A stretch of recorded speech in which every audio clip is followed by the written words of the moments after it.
Cody here, my UFC 119 predictions, which is taking place in Indianapolis. I want to go through a little rant real fast at the very top of this about Mark Hunt fighting in the UFC. I think it's kind of ass backwards that he's getting to fight in the UFC, coming off of 5 losses. All those losses, now that Barnett is a part of Strikeforce, come from a Strikeforce fighter, which really looks bad for the UFC. I mean, it just seems like they've become the secondary league to Strikeforce with acquiring the talents of Mark Hunt. Now, it's not to hurt Mark Hunt. I mean, I like Mark Hunt. He's a good fighter sometimes. Some other times he really sucks. I hope he really has refocused and becomes a great fighter. But from the looks of it, he's past his prime, and it's too late to learn the ground game he needs. Also, Joe Dorkinson and Matt Matrione.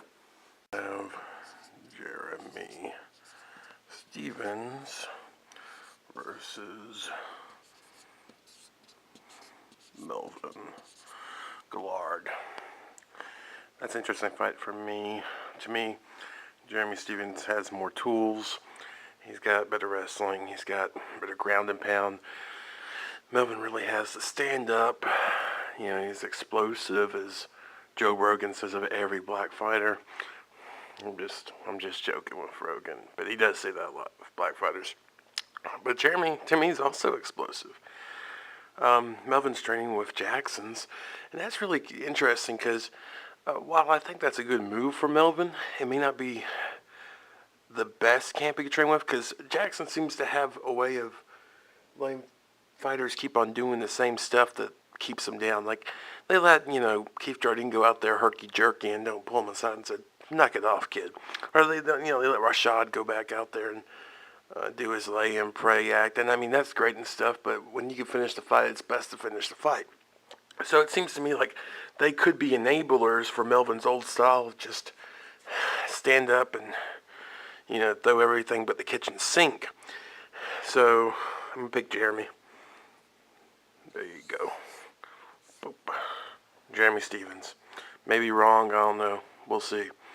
I mean, that's a really close fight, but I like Jeremy in that one. Thank you. Also, you got Lytle and Sarah on this card, which is actually a rematch from the Ultimate Fighter 4 finale. That fight was so boring. That had to be the most boring fight in tough finale history, easily. If you remember that fight, it was mainly just Sarah in open and guard, real close guard, and it seemed like Lytle was always trying to get back up. So he was like holding him up in midair, kind of. Just the whole fight, he's just, it's almost like body triangle on Lytle as he tries to get up off the ground. And actually, I thought the decision was kind of weird because I gave that fight to Lytle. I thought Lytle won it. So I'm going to give this fight to Lytle. I think he can win this. I think maybe Sarah thinks, I knocked out GSP. Maybe I can go in there and trade hands with Lytle. And I think he has another thing coming if he thinks that. I just realized I'm out of paper. Oh, drat. Whatever shall I do? We also have Sean Shirk versus Evan Dunham. And I think what's going to happen here, Sean Shirk is thinking, my newfound boxing can get me through this fight. And Evan Dunham's just going to pick him apart with his superior jab. So yeah, I got Evan Dunham winning because, Shirk is so non-lanky, so stocky. He can't even reach Dunham. Dunham's going to be like, ooh, pow, pow, pow. Wonder who Lazy Cop has in the Little Nog Ryan Bader fight. I don't know. I guess we may never know. But I think I'm gonna go with Bader, because Little Nog, he crumbled against Brills and his superior wrestling. He still got that decision, which I disagree with. Yeah, I'm totally going with Bader. I think Bader's going to get the decision here. He got the stand-up. He got power. He's got ground game. Good wrestling.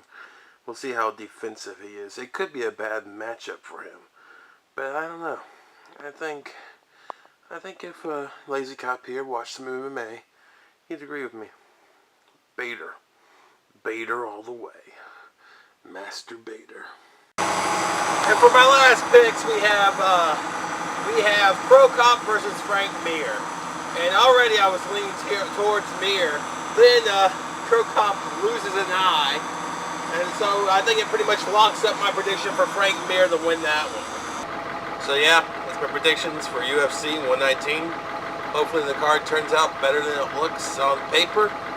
Yeah, I got a bus to drive. I'll see you later. Please excuse me now. I have to escape from the bus. Conspiracy theories.